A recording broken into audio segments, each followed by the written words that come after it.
ఎలా ఉంది table roses ఎరుపు తెలుపు ఇల్లు పైనేమో రోజమ్మ ఇక్కడేమో తులసమ్మ అందరూ ఉన్నారు ఇందులో ఈ కాస్తలో. మరి ఇది ఊరికనే చూపించడం కాదు, నేను ఒక స్టోరీ చెప్తాను. ఈ పిల్లలు ఉన్నారు కదా, వీళ్ళు చదువులకు వెళ్ళినప్పుడు నేను ఆడుతూ ఉండేదాన్ని, వండి పెట్టేదాన్ని. అప్పుడు వీళ్ళు కరెంట్ పోయినప్పుడు అప్పుడు ఎంటర్టైన్మెంట్ కోసం కథలు చెప్పాను.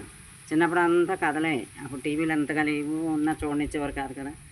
ఇంకా నా దగ్గర ఉన్న కథలన్నీ అయిపోయినాయి, ఇంకా చదువుకురా, ఇంకా కొత్తవి చెప్పు అనేవారు. అప్పుడు వాళ్ళకి ఇష్టమైంది ఒకే వయసు, రోజు అది చెప్పిన విసుగుండేది కదా. అది ఏంటంటే తెనాలి రామలింగయ్య గారి కథలు, అది అందులో ఒకటి ఉంటుంది.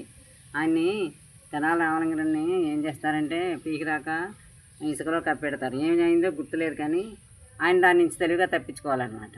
అది ఎంతోమంది దారంటే వెళ్తారు, అందరూ ఎవరు ఆయన చమత్కారం కదా ఏమో బాబు అని వెళ్ళిపోతూ ఉంటారు, ఎవరు లొంగరం. పాపం సాకలే అప్పిగాడు గూనోడు ఆడ మూట వేసుకుని వెళ్తూ ఉంటాడు.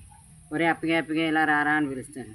ఆయన అదేంటండి బాబాయ్ గారు అలా ఇసుకలో కప్పెట్టారు, అలా ఉన్నారేంటంటే కప్పెట్టలేదురా, నాకు కొంచెం గూను వచ్చింది ఈ మధ్య, అందుకని ఇలాగా గూతులో ఇలా పెట్టుకుంటే సరే అవుద్దని వైద్యులు చెప్పారు, అందుకని నేను ఇలా ఉన్నాను అంటాడు. అయ్యి బాబాయ్ అయితే నాకు కూడా తగ్గిపోద్ది అనమాట అంటాడు. అయ్యా ఖచ్చితంగా తగ్గిపోద్ది, అయితే నన్ను పైకి నువ్వు ఇందులో నేను పెడతాను అంటాడు అని పైకి తీస్తాడు.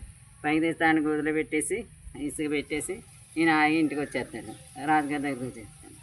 అలాగ ఆయన ప్రతి కథలోనూ చమత్కారం. ఇప్పుడు నాకు చెప్తుంటే నాకే నవ్వు వస్తుంది. బాగుందా? సరే మరి ఒకసారి చెప్పుకుందాం. బాయ్.